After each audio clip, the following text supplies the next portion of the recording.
Hey, this is Chase Masterson from Star Trek Deep Space Nine and Big Finish, Doctor Who, and Vienna. You're listening to Traveling the Vortex. Traveling the Vortex.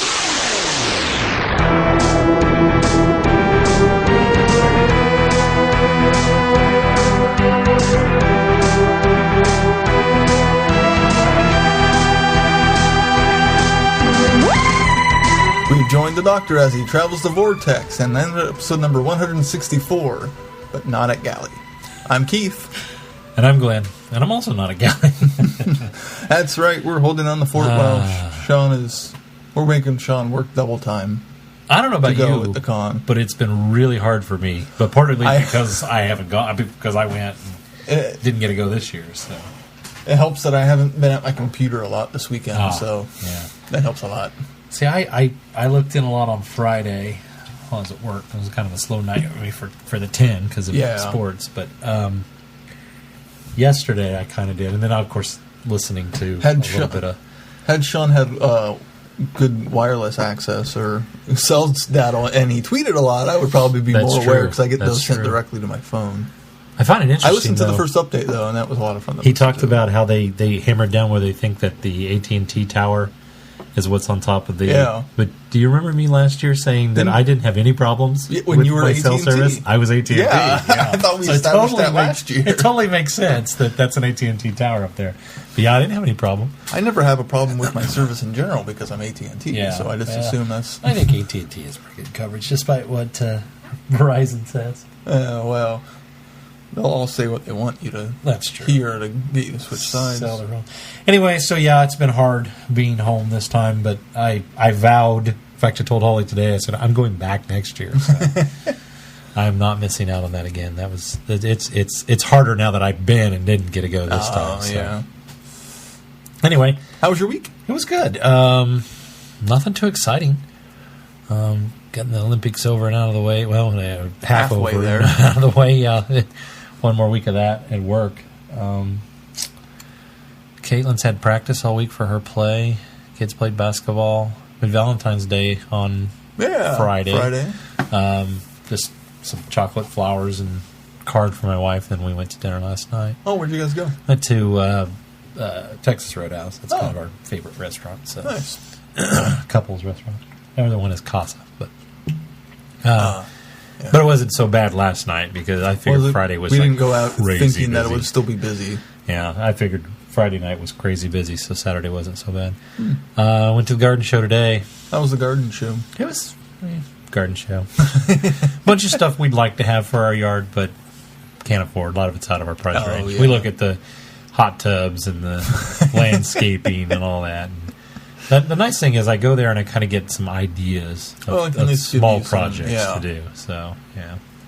But, because there's a lot of vendors and guys trying to grab you and sell you stuff. You just kind of have a jockey around those guys. It was nice, so I'm not sure I'd go if I didn't have free tickets, but we got free tickets to work. So. I don't think I've ever been other than when I was covering it. Yeah. So, but you guys don't really have a reason. We don't have a garden. Yeah, living in an apartment, it's quite different, so... And even then, when I get a house, I'm tempted to just gravel it all, so I don't have to mow or you don't have to mow that. I hate doing yard work. I do too. But I'll probably end up. I don't know that I could do gravel. You moved to Las Vegas. So you almost have to. In fact, there's a lot of rock yards out there. No grass. I'd be okay with that. No grass. I'd be okay with that. You just spray for weeds every once in a while. Yeah. You're good to go. That's pretty much it. Did you do anything? Well, we watched a lot of movies this weekend.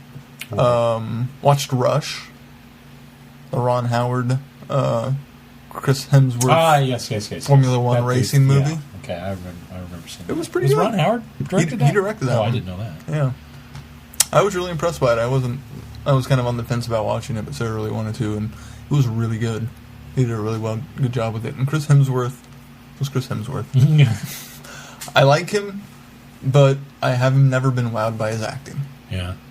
He's still just kind of Thor to me. And then we also watched About Time, the Richard Curtis directed Domhnall Gleeson and Rachel McAdams and Bill Nighy. Oh, yeah. The one Bill where Nye, they have like where the gift men where they can travel back in time. It doesn't always matter what he does. Yes, it was really good. I really liked that one. Yeah, I saw the previews for that. I really want to see that. It was really charming.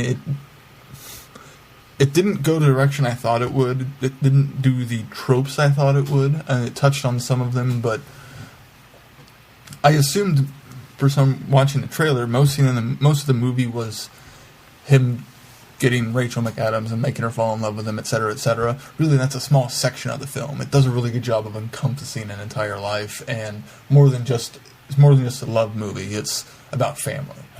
So and there were a lot of, oh hey look, it's that guy, including Uncle Dursley, who is no longer with us now, sharing the stage with Richard E. Grant. Oh, really? Yeah, and then his mom is Adelaide Brooke. Okay. And then there were a couple other people, I think. Oh. But it was like, yeah, that guy in the It was a British actor's best. Pretty much. The soundtrack was phenomenal. I cannot say enough good things about the film. Oh, good. And then today we went and saw the Lego Movie. How was that? It was pretty good. Really? Because, I mean, it's been getting great reviews. I think it's getting higher reviews than it deserved. Really? It doesn't... the best thing I can compare it to is Wreck-It Ralph. Okay. Because it's kind of that same idea of Legos and they're alive and they're doing things, just like video games are alive and they're doing things. Okay. And they've sectioned off the worlds, so you have to go through like portals to get to the different worlds. It's all, and that's kind of the plot. Well, that makes sense. The villain is trying to set everything in place so nobody can build with imagination. Okay. So it has kind of a Wreck-It Ralph feel, but it doesn't quite hit you there with the heart. Oh. It's got a lot of great funny bits. Batman's pretty funny. There's a nice little Star Wars bit. It just dawned on me tonight that Will Arnett is... Yes, it's got a great cast. Even Will Ferrell does a good job, even though I could tell it was him. Yeah. Morgan Freeman? Morgan Freeman. There's a lot of funny stuff to it. The animation is superb. It looks like they did stop motion with Legos, but it was all CGI. That's totally fitting. There's a scene where there's a ghost, and there's a little string around the ghost so it can float. They get shot with stuff, and it's and like they get tied up, and they're rubber bands. That's a really nice attention to detail. It's just the story just didn't quite hit me like I hoped it would. It was a really cute film. There's not one I would probably go back and watch a lot, but I'm glad I did see it at least. Well, good. Yeah, my family wants to see it, so we'll probably see it. Your kids will probably love it. Oh, I'm sure they will, yeah. And they're both into the Lego games. Yeah, and there's a game based off the movie. Yeah, I saw that, yeah. Okay. It's okay. I didn't realize that the main guy is Chris Pratt. Mm-hmm. I didn't realize that until after, and Alison Brie does a voice. Yeah, I knew that too. I only knew that because I've recently seen the trailer a couple times where they show... The amount of cast in this is impressive. Well, good. Yeah, it was really cute. As for Valentine's Day, we stayed home and I cooked dinner. Rosemary and garlic strip steak, twice baked potatoes, and green beans. That sounds good. It turned out pretty good. Cool. All right. I don't think I did anything else. Read a lot. Yeah. Actually, I finished my book midweek, so yeah. I finished mine Saturday. I know Friday night when we were talking about getting on Google Hangouts, the group, the non-galley goers. At that point, you were concerned. Yeah, I still had like 60-some pages. Oh, why? At Friday night. Wow. Luckily, that's a whole ebook of these ebook shorts we're doing. Yeah, that's true. How long was yours? Do you know? No, and I can't because I've got the ebook file. It doesn't always give you an accurate. It doesn't give you a page number. I guess I can just open it this way. 250 according to. Okay, I was going to say it does break up. It does break it down by pages differently. So it's okay. It's not my mind. This book is a little bit longer than most of the New Range books are. It doesn't look that thick, but it looks like maybe it's got smaller type. Yeah, it's a little smaller type. It's a little bigger in size too than a typical hardcover. It looks about the size of the what was that? The last one I read with the Eighth Doctor and not Cricket World. The new paperbacks are about the same dimensions in the old hardbacks. Oh, yeah. But they're just thinner. That one's definitely thicker. And then compared to Trading Futures, it's way thicker. Oh, yeah. Well, I'm glad you made it through it. And I'm glad you chose that one, not me. All right, well, should we talk about some news going on? A little bit of somber news. Yeah. Veteran director Christopher Barry died at the age of 88. It was reported on Monday. He was responsible for some of the most admired stories from the classic Doctor Who and was the longest-serving director, responsible for 43 episodes. Wow. From 63 to 79. And one of the most notable was obviously the Daleks. The Daleks. He directed that one. The Rescue also. Power of the Daleks, which unfortunately we don't have. One we've recently watched, The Demons. Oh, I did not know he directed The Demons. The Mutants. The last one he directed. Actually, I may have known that. We may have discussed that, but I don't remember that. Didn't remember that.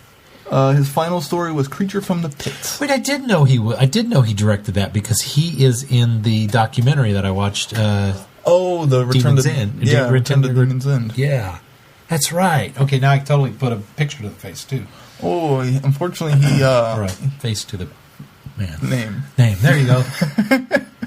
Unfortunately, he passed away last Friday, the 7th. He was rather old then. After falling down an escalator at a shopping center. No. Yeah. It was earlier in that day, and then he was taken to the hospital where he suddenly stopped breathing. Oh. So it sounds like it was kind of an accident. That's too bad. So not natural causes. Yeah, it's unfortunate. Accidental. Although, falling down an escalator at 88 is kind of natural causes to an extent. You were naturally old, so you might have had a problem. A little bit more fragile. That's true. That's true. Well, thoughts, prayers, meditations go out to his family. Yeah. A bit more exciting news. Big Finish have announced a new set of adventures to star Tom Baker and Louise Jameson, pairing them alongside Philip Hinchcliffe as a producer. So Hinchcliffe wrote a bunch of more stories, 10 more stories actually. Philip Hinchcliffe and Mark Platt did these. Consists of 2 epic full-cast stories filled with all the drama and chills that marked Hinchcliffe's era of the show. It blows my mind. I think when people said they got Tom Baker back for audios, this was the next logical step, but probably the biggest pipe dream. Yeah, I suppose that's true. I thought, we're getting more Tom Baker. Fruition. And then we're getting more Philip Hinchcliffe to write for it. Perfect. The first one is a 6-part adventure and finds the Doctor and Leela returning to Victorian London in the year 1860.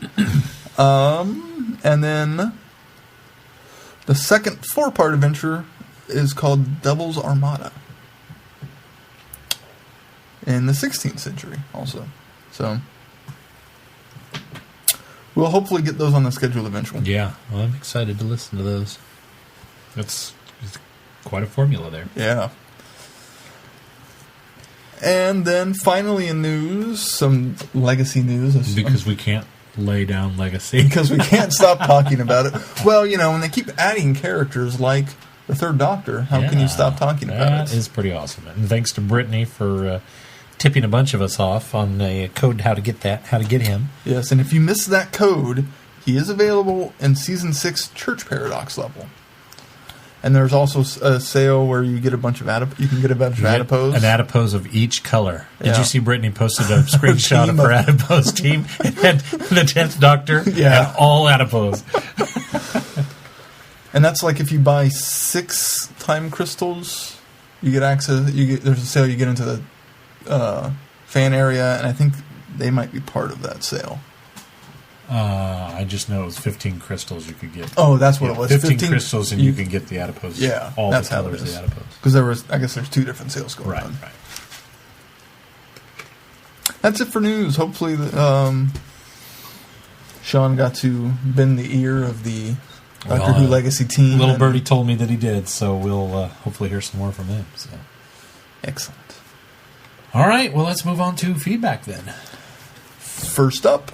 Neither one of us did a song. No, sorry. we didn't. We figured if Sean doesn't do them anymore, we don't have to. Despite some tweet requests. Yeah. First up is Alex. He writes, of highly trained squirrels and apologetic monsters. Hey guys, Alex here, just writing a quick review of the Resurrection Casket. Though it's been a while since I read it last, I can remember it well enough to say that it's one of my favorite 10th Doctor novels. It's fast, funny, and has a lot of very interesting ideas. Chief amongst those is Starfall, though I'm sure this isn't the first sci-fi novel to give us a world where technology is all but useless. Dropping the TARDIS in such a world and letting the Doctor and Rose struggle to find a way out made for an intriguing start to the story. Although the Doctor usually gets separated from his ship at some point, very few stories cut him off from the TARDIS so quickly and completely. And that gives the novel a constant air of suspense, even in some of the quieter scenes. Also, I very much like the idea of the casket itself and how that was handled. I won't say too much to avoid spoiling anybody who hasn't read the novel. In fitting with the book's particular theme, the casket very much had the sense of a pirate legend, distorted and exaggerated beyond recognition. There were several other pirate-esque nudges and winks throughout, all of which were a lot of fun and made all the more entertaining thanks to the story's steampunk furnishings.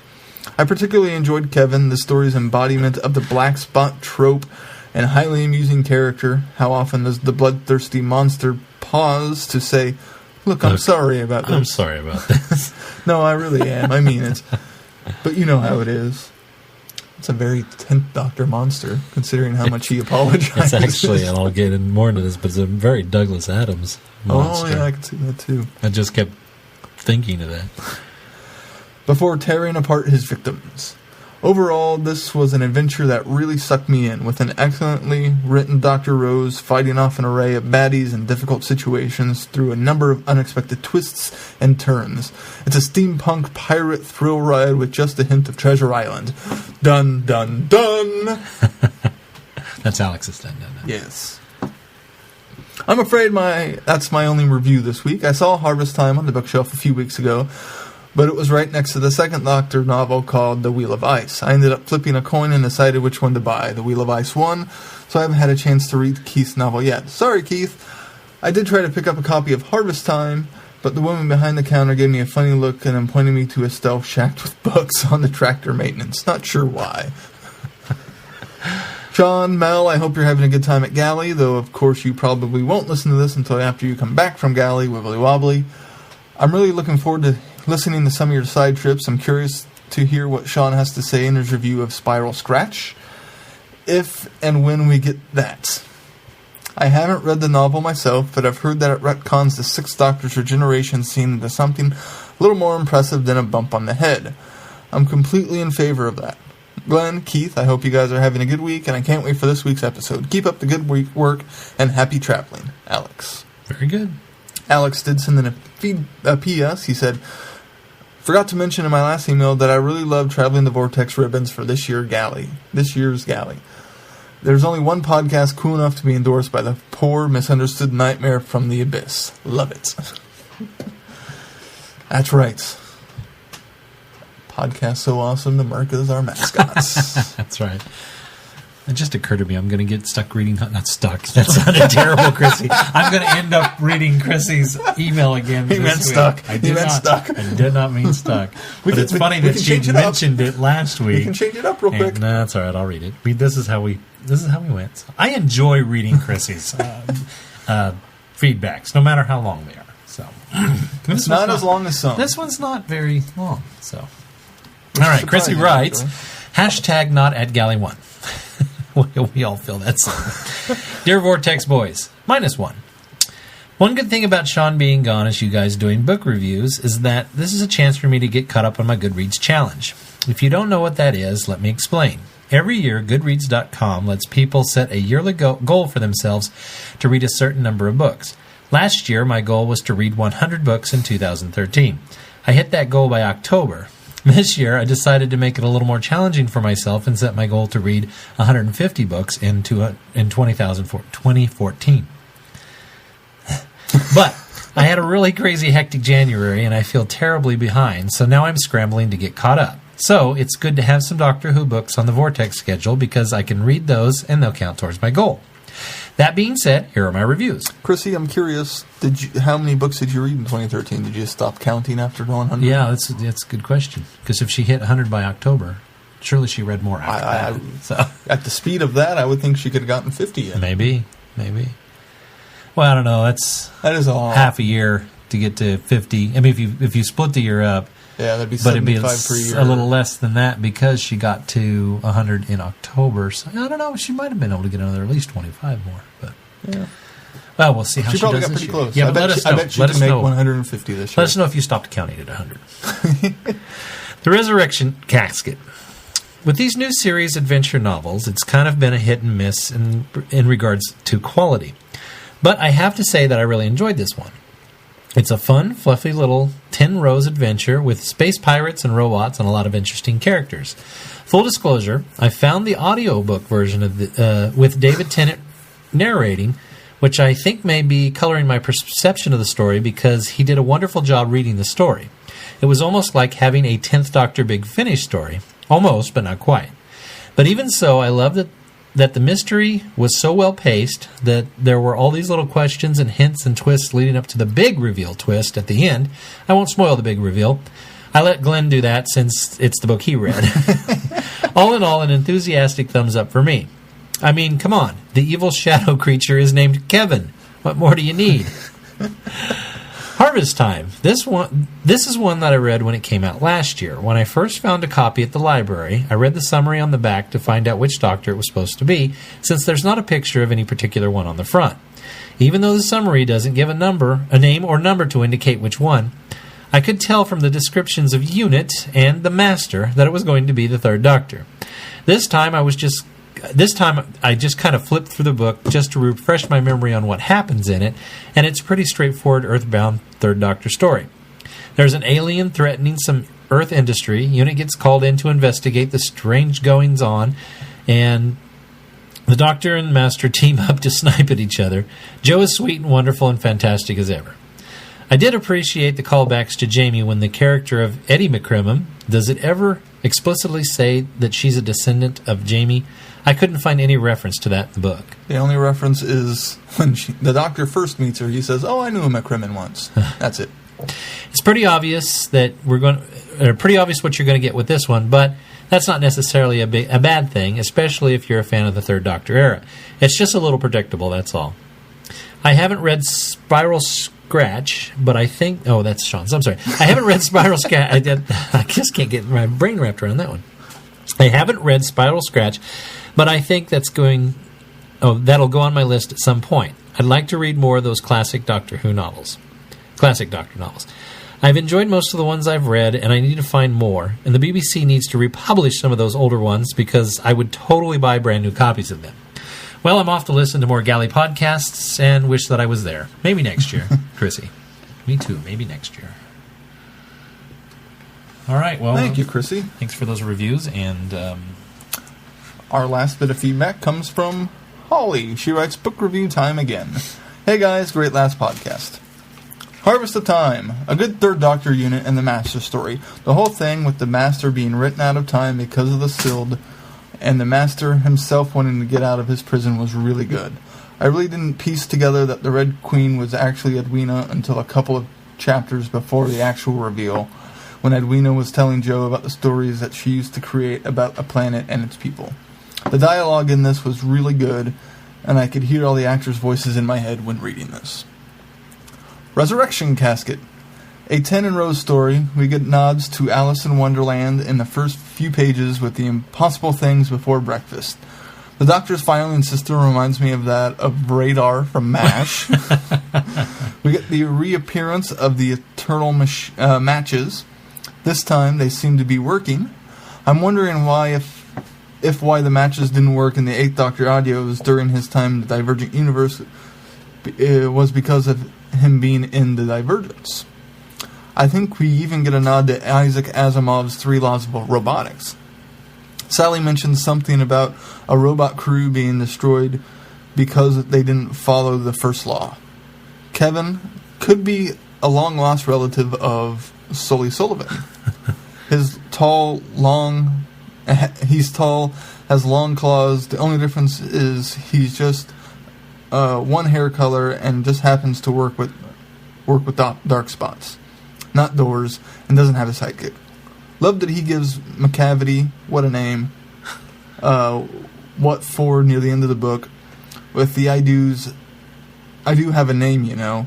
Didn't see the plot twist with Larissa being the one inside the casket just up until the reveal. The whole thing with the action figures and Jim asking Rose which color of snooker ball she wanted to use first almost had me yelling, any color, just hit the robots already. Guess you can also add this to the, when you've seen quite a lot of classic Who when you start replacing character names. I had to stop myself numerous times with Glint. I forgot how many times I read that as Giltz. Glitz. Yeah, sorry. Glitz. We also got a nod to the Christmas Invasion when the Doctor mentions the hand got cut off and how he had called the replacement his fighting hand. I enjoyed the ending, which to tell you the truth, I didn't see coming. I think that things were tied up nicely. Spiral Scratch. I've read some summaries of this book online, and it sounds like it could be really good. Hopefully this will be on the way this will be one that they release as an ebook later on down the road. Looking forward to hearing your reviews of these stories, Holly from Wisconsin. I find it appropriate that nobody got the Spiral Scratch because we probably are going to have it this week because we haven't gotten anything from Sean yet. So he either didn't get it finished or he's having, we know he's struggling with connectivity issues and Wi-Fi and whatnot at Galley, which is usual every year, but his services seems to be suffering even worse this year. So, hence the reason why the couple of the updates were backwards. Anyway, so thank you guys very much, and I guess without further ado, let's get into the review of these novels. I'll let you go first this time. I went first last time. In fact, I think I went first the last 2 times. Well, the only reason I think of that is because it was Sean and I. But I went first then as well. So okay. After billions of years of imprisonment, the vicious Sild have broken out of confinement. From a ruined world at the end of time, they make preparations to conquer the past, with the ultimate goal of rewriting history. But to achieve their aims, they will need to enslave an intellect greater than their own. On Earth, Unit is called to investigate a mysterious incident on a North Sea drilling platform. The Doctor believes something is afoot, and no sooner has the investigation begun when something even stranger takes hold. The Brigadier is starting to forget about Unit's highest-profile prisoner, and he's not alone in his amnesia. As the Sild invasion begins, the Doctor faces a terrible dilemma. To save the universe, he must save his arch-nemesis, the Master. Dun, dun, dun! Oh, he enjoyed it. Well, good. Good. And Chrissy, I'm sorry, but all I have to do is look up to the top of the back cover from award-winning science fiction writer Alastair Reynolds, a spellbinding new adventure featuring the Third Doctor. Maybe that's not on the hardback version. I don't know. I have a paperback version. Alastair Reynolds captures the era perfectly. Good. More than I have ever read of any Who book. Now, granted, that is not a big list, but so far this is the best capturing of of that time period. I guess we should say we obviously aren't going to chart these out plot for plot, but there will be spoilers. Yeah, there will be spoilers. I'm going to save some of the big reveals because they're really good. Holly revealed one that I wasn't planning on, but that's kind of a small plot point which I did not see coming until they revealed it. I was like, what? But it starts off. I'm going to skip past the prologue because that kind of hints towards things. It starts off with the Doctor and Joe going with Mike Yates to a drilling platform, and they're very well. There was a platform had collapsed and the report over the scanner traffic was part of the sea scooped away, and it was like a perfect circle. And so that's kind of went there. And the company kind of knuckles down on the guy who did the report to make him back off on it, because this even higher private-ish government entity has working with the drilling platform to try to increase neutrino transmissions to communicate with submarines. And so, of course, who did they employ? The Master. And so he gets there, and then they don't stay very long, and they take off, and then you kind of stick around on the platform a little bit where the Master shows up, and they kind of hint at it at first that it may or may not be the Master, but like by the end of the third chapter, he gives a great line of, "Oh, that doctor guy, yes, we went to school together." And then into the sixth chapter, he hypnotizes the guy into the guy who made the report into jumping off of the oil rig. And so it's very, very, very Master. Mm-hmm. And so I can't quite tell where this is set in the unit timeline, but the Master's in prison, and so these high brass are... So do you suppose that's after Sea Devils? I'm not sure if it's after... I guess I shouldn't say he escaped in Sea Devils. It's a different prison. It is different, okay. All right. Because he's in this, like, bunker, like a... nuclear bunkers. It could be after the demons, though, because he was captured there. We just don't know where he went. It could have been they took him here and then maybe later put him in the Sea Devil. Okay. So they don't. The only things they for sure mention are the Autons and Axons are the two species that they make a point of mentioning several times. Okay. So you kind of know it's after the Axons, but you don't know. And there are these... So, while it's going along and being how is the doctor getting out of prison to go do this, and we got to go look into him, and we're going to go talk to him, and for some reason the Masters, their unit members are forgetting the Master. All the while, there are these little crab things, metal crabs, that have like a vial on their back that isn't the actual host, the Sild. It's like a little tiny seahorse. And so that's the alien creature. And they latch on to people and take them as hosts. So they have their bodies to do whatever they need. Okay. And so the Sild are trying to get to the Master. And eventually show up in mass droves and units trying to fight them off. And finally there's a monster that it can shoot. Unfortunately, the power of the Sild is the fact that they come in large quantities and everyone's expendable. So they just send wave after wave after wave, and that's how they conquer. The Doctor thought they were once banished, so he's kind of surprised to see them. And the Doctor puts together that somehow, for whatever reason, they're coming through time and trying to get the Master. And the reason people are forgetting the Master is a time fade. So the Master is being unstitched from time everywhere. So the first half of the book is kind of them working it out, and then the Doctor going to rescue the Master. And then they eventually get into the TARDIS and take off, but the brig doesn't know that and has to nuke the site. Oh, and so then... Typical unit. Yeah. But so, what's the thing that's so great about the Third Doctor's era a lot of times, and we kind of wish there was more of? The Doctor and Master teaming up? The second half of the book is that. While Joe goes after Edwina and helps units, and they're split up and they take off. I don't want to give up, because that's the point of the book where it kind of goes and takes a left turn and changes direction. And I don't want to give away too much of what happens there, because there are some great surprises. Yeah. I figured that out early enough, so I feel like I can explain this.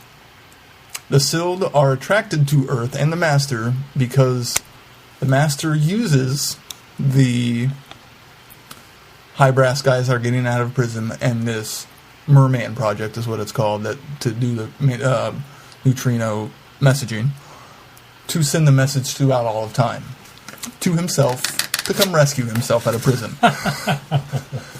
And so the typical master, the Sild catch on to that, and so they come, and you don't quite know why until you get off of Earth, and they end up going to the far end of time, to what's called the Consolidator, and it's the ship that's there that shouldn't be.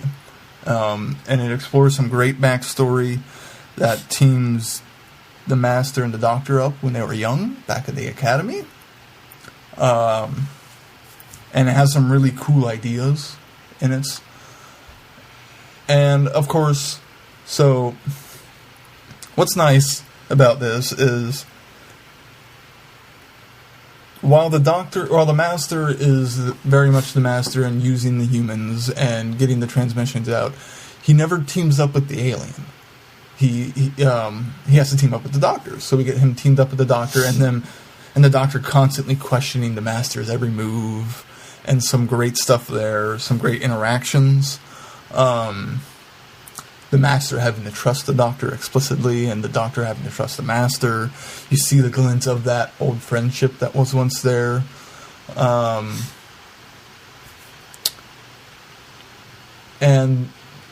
then I'm still not spoiling anything. At the end, the Master kind of reverts back to form, like you expect him to. Right. And the Doctor's able to save the day, but the Master's still kind of done his deed. Very typical that season that we had Delgado. But it does it so well. They capture the voices perfectly for everybody. I heard everyone when I was reading it. The pacing is just like one of those stories. So if you don't like the Third Doctor's era, you're not going to like this book.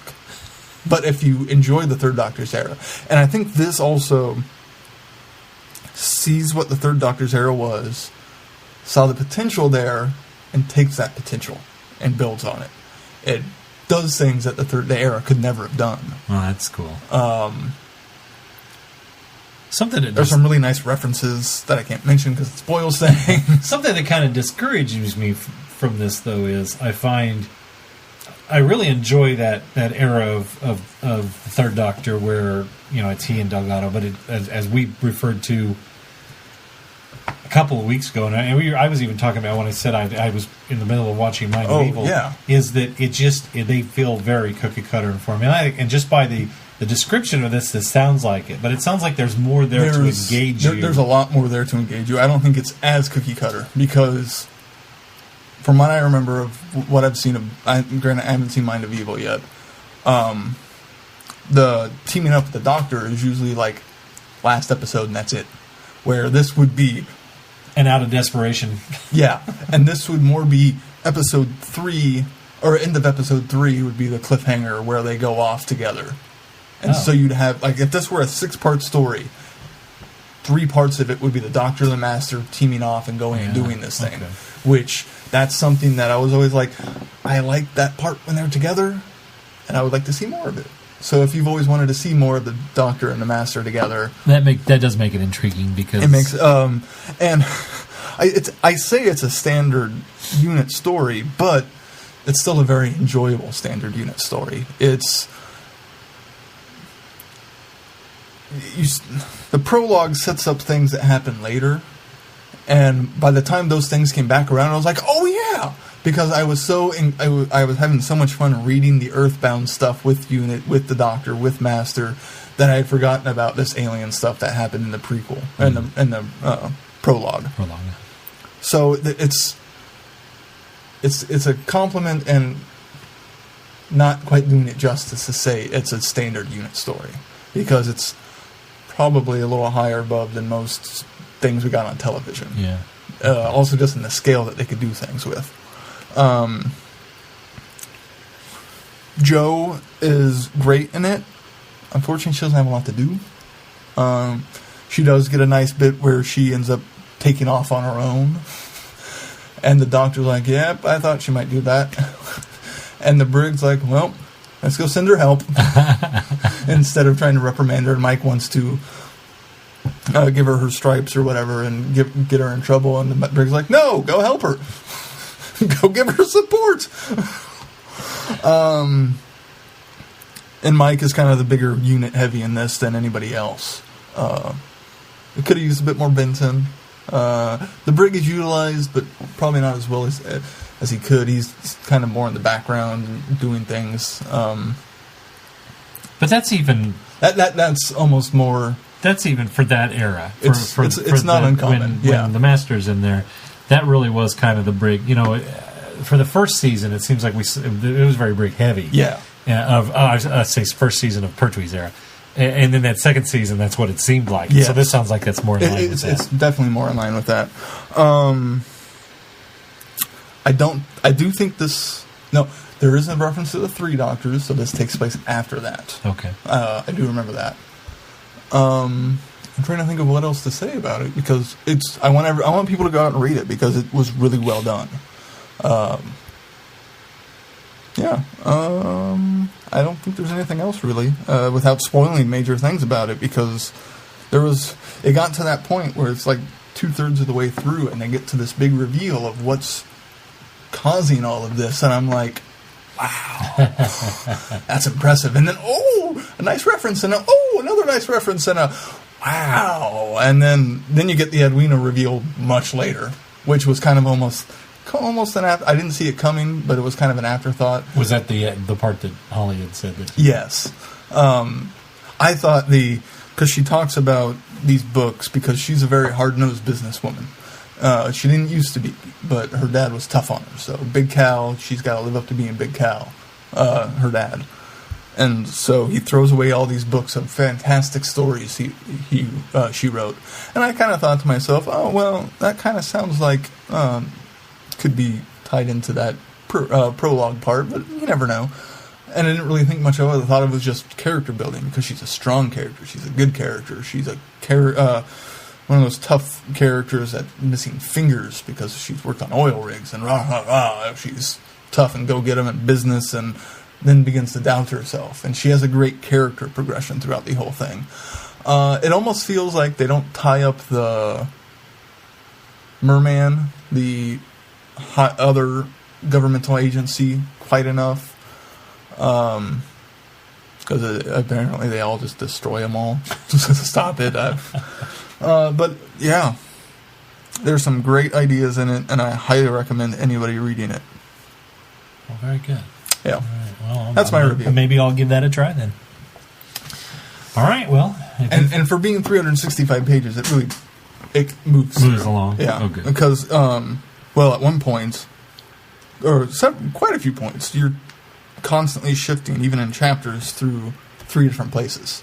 So you're where the Doctor is, you're where Joe is, and there for a while it's only 2, but before that, where Edwina is, and so it jumps around enough, even in the chapters, that it doesn't drag. Trying to think if there's anything else. I think that's pretty much high recommendations. I think I gave it 4 stars on Goodreads, which is, I think, probably, I don't know if it's the highest, but it should be the highest of any of the Who books I've read. Oh, wow. Yeah, I think I even liked it better than Touched by an Angel. All right. Wow. Yeah. Okay. It's no Shada level, but of course. Yes. Shada is kind of the 5-star benchmark. You can't top that. Partially, I think that's just because it was a TV adaptation that we never got. Well, yeah, that's true. When you're doing an original story, I don't think you can do much better than Harvest of Time. Well, and the novel also does a better job of explaining the story than any of the incarnations of Shada. Yeah, the existing ones. Yes. Cool. All right. Well, you have a synopsis. I have a synopsis for Resurrection Casket. All right. Starfall, a world on the edge where crooks and smugglers hide in the gloomy shadows and modern technology fuses to work. And that includes the TARDIS. The pioneers who used to be drawn by the hopes of making a fortune from the mines can find easier pickings elsewhere.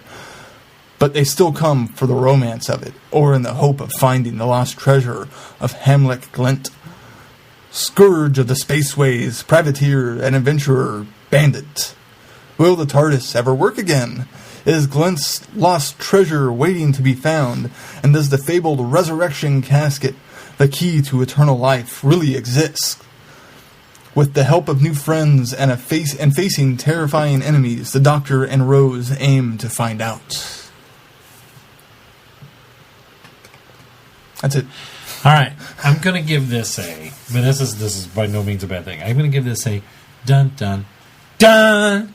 And the reason being is because the story builds, and it ends up going somewhere that I'm glad it went, and and I'm also going to be very very careful not to spoil the big reveal for the end of this book or the end of this story, because it really happens a little earlier than I even expected, but because it's such a enormous and I don't want to undersell that you couldn't figure this out, but I didn't. And I thought I knew something about this resurrection casket that I didn't, and it becomes really kind of the epic point of the story, and it was really really cool. So I'm going to try to stay away from spoiling that. The reason that I give this kind of a more subdued dun dun at the beginning is because as the story plays out, I think Alex kind of alluded to the fact that it has hints of Treasure Island. I think it's very heavy-handedly Treasure Island. As far as we have a pirate who's lost treasure, and his name was Captain Glint, and in Treasure Planet well, that too. The Treasure Island, it was Captain Flint. We've got a young man named Jim, and it's Jim Hawkins, and so obviously Justin Richards I think he was heavy-handedly using a lot of the Treasure Island lore and a lot of other pirate tales. One thing that I find tough is I enjoy pirate stories. You have to kind of like pirate stories for this kind of thing to work. And I enjoy pirate stories to a point, but I think that the whole pirate genre, it's a little overdone. But I think it's so romanticized, but it seems to be kind of encapsulated in just a certain type of story. Even with Pirates of the Caribbean, there's still echoes of Treasure Island. There's only so many stories you can tell with pirates. Exactly. In other words, and Treasure Island seems to always be that core story, go-to story it's the tent pole. Exactly, it's the tent pole for old pirate stories. So they try to romanticize the life, and they can never get outside this bubble of making it seem like. So I can see why Resurrection Casket does this as well. And it uses the tropes. I love the use of the black spot, which in this book they call it the Black Shadow, but it's essentially the same thing. The idea is when you get this, then you're destined for the curse or death, which is the typical pilot. Yeah. But in this, the embodiment of what comes for you is this monster, this dark monster called Kevin. And I absolutely love Kevin. And as I was alluding to earlier, when you read Kevin, the character of Kevin, it's very much in the vein of Hitchhiker's Guide. It's this character. He really is, as he comes up, he says, I'm so sorry. This is just kind of how it is. It's kind of my job. He's so very apologetic for having to do it, but very matter of fact. It's just, that's the way it is. That's and what the book doesn't do is it doesn't do a good job of giving me more of what I wanted to know more about Kevin and where he was from and where his character, and it doesn't. It just really scratches this. But it really only scratches the surface of the character. But he's such a wonderful character as well. But the plot here of the story is, and I can't remember why, or I can't remember what it was called, that causes the TARDIS to malfunction. But essentially, Rose and the Doctor have set down on this planet because the TARDIS isn't working anymore. And the idea of it is almost a doldrums in space. Essentially, they're in this cavity of space where mechanics don't work. It's like he kind of describes it as a constant electrical magnetic pulse. That once you get in there, you essentially nothing electronic or technical can work. You're stuck. And so as they explore this area. They first end up at a tavern where these old pirates are telling stories about Captain Glent's treasure. And we've got the barmaid. Her name is Sally, and she's half cyborg, or she's a cyborg. She's half human, half robot. But the half robot part works on steam, as does everything here. So that's where that steampunk aspect comes in. Yeah, so it's a nice way to have steampunk without having that kind of that fantasy reality where steampunk didn't exist in the Victorian era where it should have. The way we place it in fantasy, but here it works in the sense that it's like you don't have to place it back in it because it works for where it is. It makes sense in this location. So that's that was kind of a neat idea. I liked that concept, the whole doldrums idea. Well, it comes down to the fact that we've got this young man named Jim, who is this he's the boy that's excited, and he hangs out at this tavern because they tell him stories about pirating, and he wants to go off and do swashbuckling adventures and whatnot. And he lives with his Uncle Bob, and his Uncle Bob is very adamant about steering him away from the pirate life. He doesn't want Jim to get involved. He wants to keep him grounded at home and not let him run off and sail away. And but Jim's kind of the one that's set forth the idea of how Rose and the Doctor essentially can get out away from these doldrums. I wish I could remember exactly what they're called. I think it started with an M, but it's not as important though. But throughout the course, a man is murdered. Basically, Kevin kills him, and somebody has directed Kevin in order to kill him because if you get this black shadow, this parchment with black shadow on it, essentially that's what the curse comes to you, and you're basically murdered by Kevin. And so the Doctor starts to investigate to find out what's going on, uses a psychic paper to pretend to be an investigator. He goes off to a man named McGavin. What was his name? McCavity's place. He finds out that he's kind of this collector of antiquities, and he, in particularly those related to Captain Glent. Also, it's known to everybody in this town that Bob is also a huge collector of Captain Glent.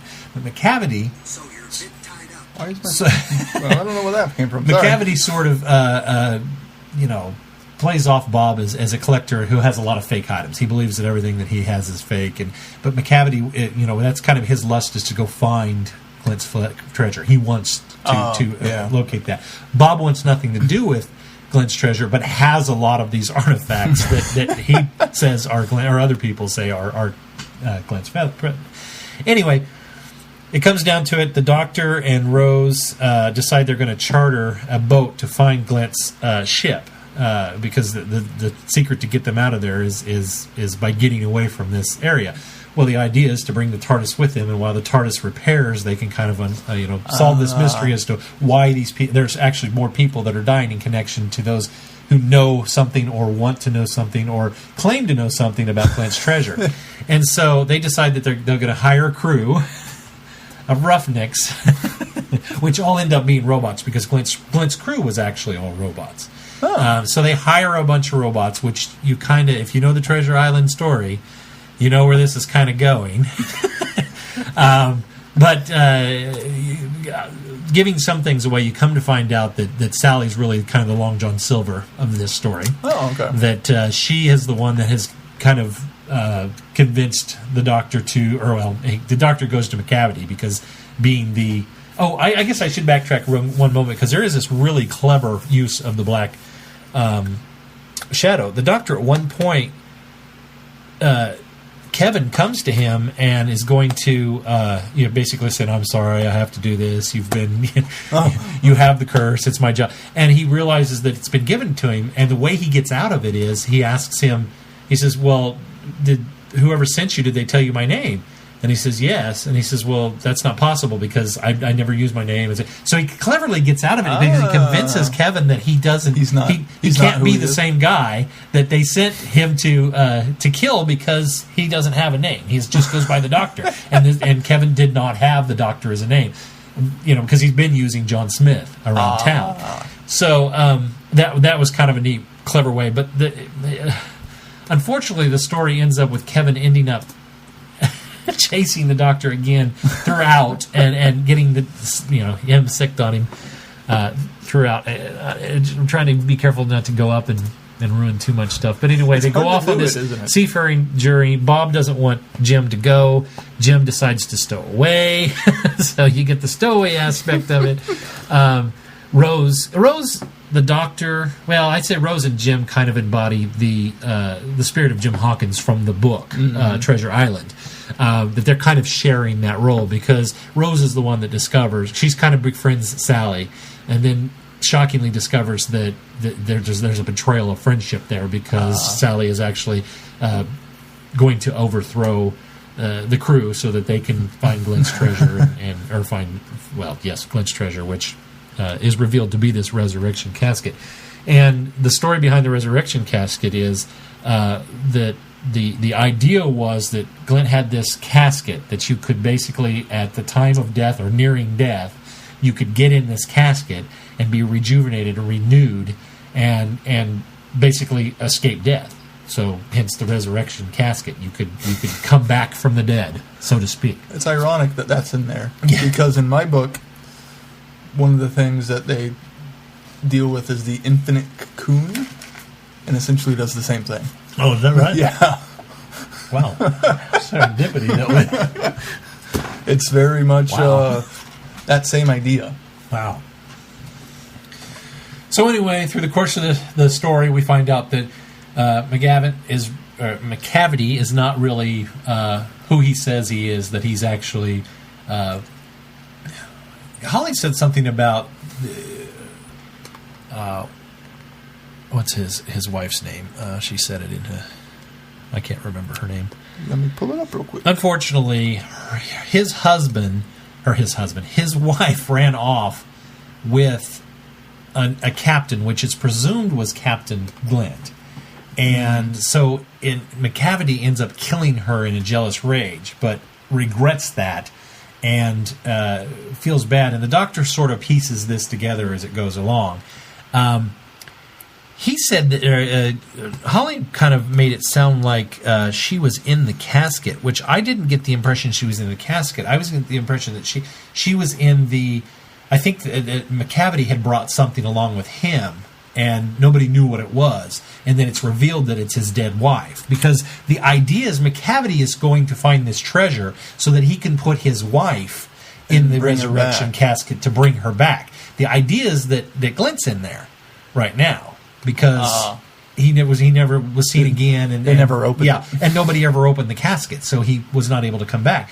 So I got the impression that he had brought her along and that's the other thing is McCavity believes the Doctor's the only one that can make the resurrection casket work. So he's very adamant in threatening the Doctor, making sure that he can, that he'll do this for him. And the Doctor keeps telling him, it doesn't work that way. I can't do anything. It's not, it's not something that's in my power. And he's also trying to explain, he doesn't know how this casket works. It could be like DNA rejuvenation. He names off a dozen other things. But the funny thing is the mystery of this cabinet is never really resolved. It's addressed that the Doctor doesn't quite understand the science behind it, but he believes there's a science behind it. But there's still this mysticism that surrounds the casket that we never get really an answer for. So that's kind of unsatisfied as well. But anyway, that's the idea, is that's the reason McCavity is wants to find Glent's treasure, because he wants this casket, essentially.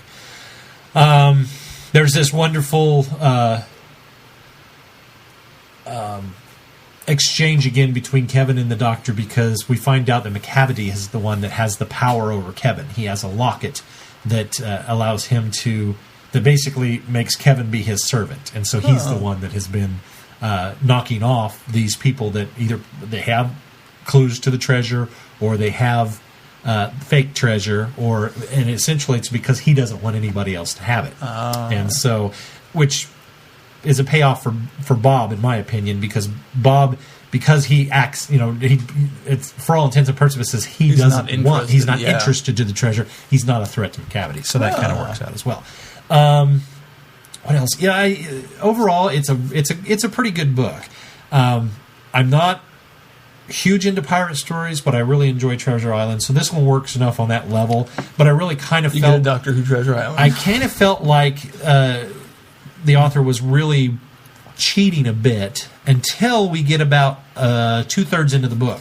To the Big Dun. And it really changes kind of its whole direction and pace and whatnot, and doesn't end up being the Treasure Island, ending. So I appreciate the fact that he Justin Richards changes it. Yeah, he changes it up. He goes a new direction.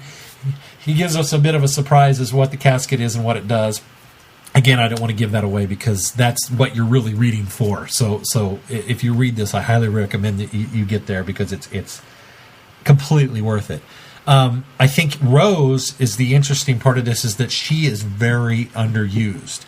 And I felt like she's written as damsel in distress. She's kind of a reason for the Doctor to have to do things, even though she's the one that kind of finds out what's going on here and that mutiny is afoot and whatnot. Unfortunately, there's just not a lot for Rose to do in this book, which is ironic because you said the same thing about Joe. There's not a lot for Joe to do, or Joe doesn't do a lot in it. So I felt like Rose was a bit underused. Especially, I think this is a pretty early 10th Doctor novel. So it's interesting that your anchor from the series before isn't there much in this one. But I really, really enjoy the way the Doctor's written. And the Doctor... Does he feel like the 10th Doctor? He does feel like the 10th Doctor. In fact, everything he says and does is very in the vein of the 10th Doctor. So Justin Richards really does a good job of capturing the essence of David Tennant's Doctor. Because it wasn't just even 10 that I saw. It was Tennant doing 10 is what I could imagine as I read it. So that was pretty cool.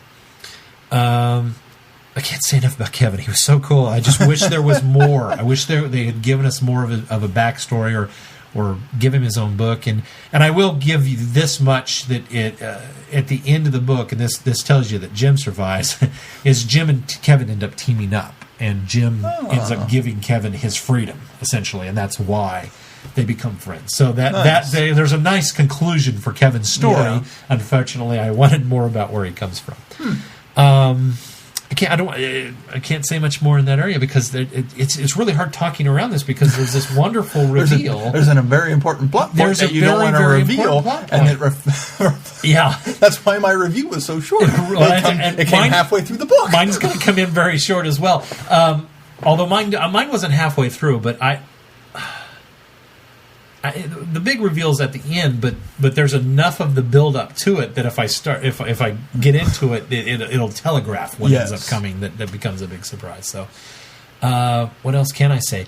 The robots are very well realized. There's several different ones, and they really just feel like this cut band group of pirates.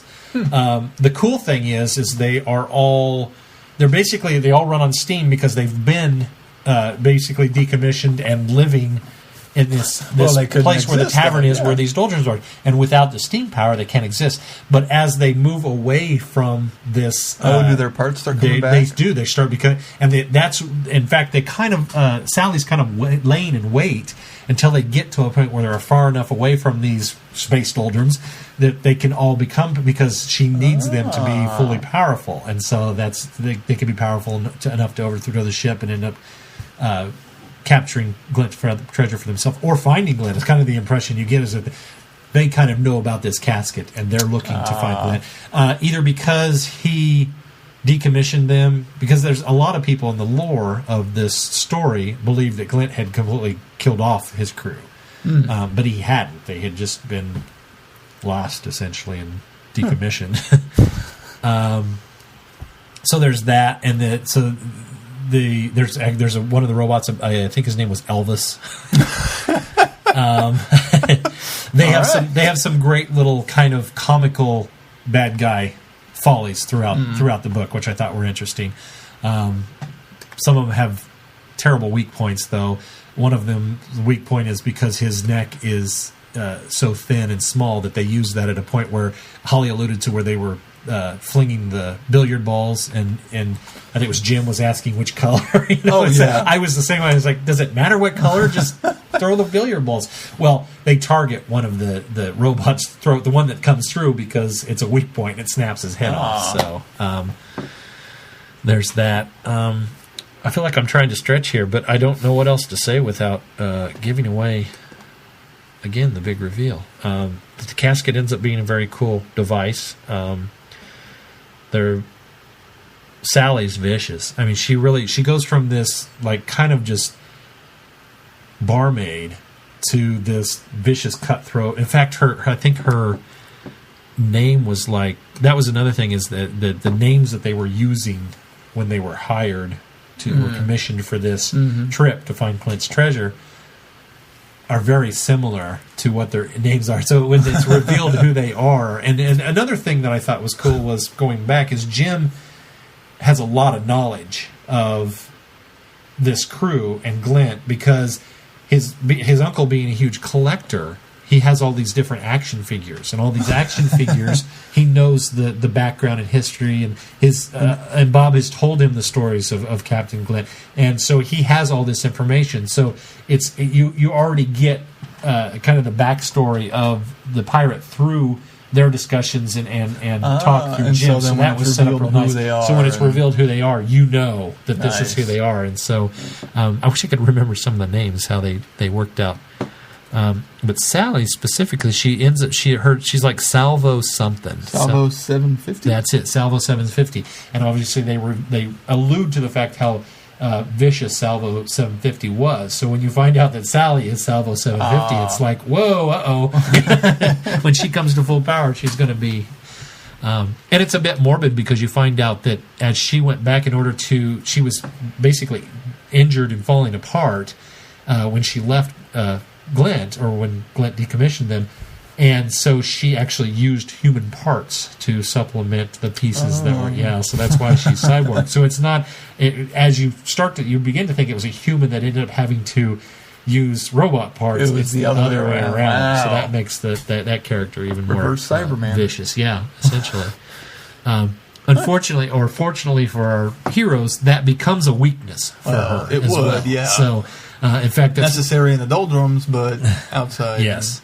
Well, Rose, being obviously damsel in distress, is being held by Sally at one point, and in order to get away from her, she slams her foot down on Sally's real foot. So Sally, who has never really experienced pain, experiences pain, and that's how Rose gets away from her. So I can't imagine. Did they mention that Rose changed outfits into some big frilly dress? They didn't. I wonder. They didn't. No.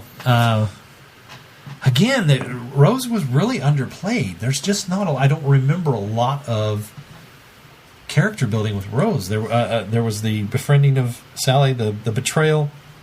She's captured and used as hostage there. So it just really, I don't know. She was just that's my biggest complaint. There is a moment where they're getting ready to. I think they're going to launch. They had basically got Sally into like she must have been in a decompression chamber or something. And Rose has the opportunity to basically launch her into space and do away with her, but she has sympathy for her. So you get kind of this moment of that does her in, but it doesn't do her in, but it ends up being a mistake. But you kind of see. But it's a companion trope almost. Right. The ship was called the Starfall, which rings a bell. So the ship is Starfall, not the world. Oh no, the world is Starfall. Starfall is where, that's where they end up getting stuck. That's the doldrums. The ship was the Starfall is the doldrums. Is the doldrums, okay. Or in the doldrums? Yeah. No, what was the ship's name?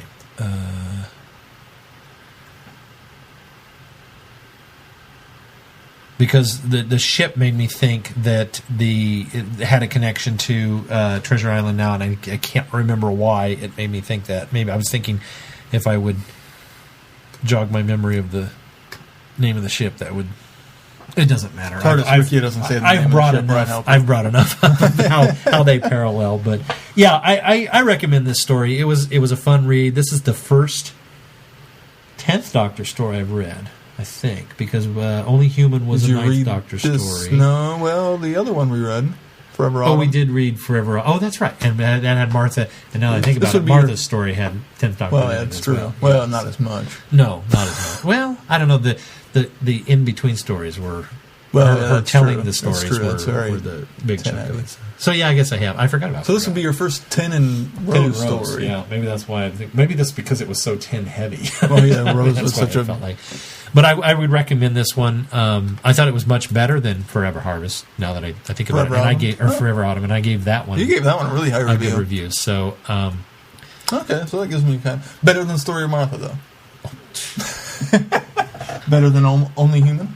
yeah. Yeah. I think it was better than Only Human. Okay. Although Rose, I thought was used a lot better in Only Human, but Yeah, it was Jack that was disused in Only Human. unfortunately. And I can't say much more about it other than it's a recommended read. It is a lot of fun. It's just it was one of those things where I when I started reading it, I kept seeing the parallels to Treasure Island. I couldn't get out of that. Wow, this just feels like he's heavily using too much of the Treasure Island trope and the ideas from that. But as we get away from Starfall and we build on that, then that kind of something Buccaneer, I think was the name of the ship.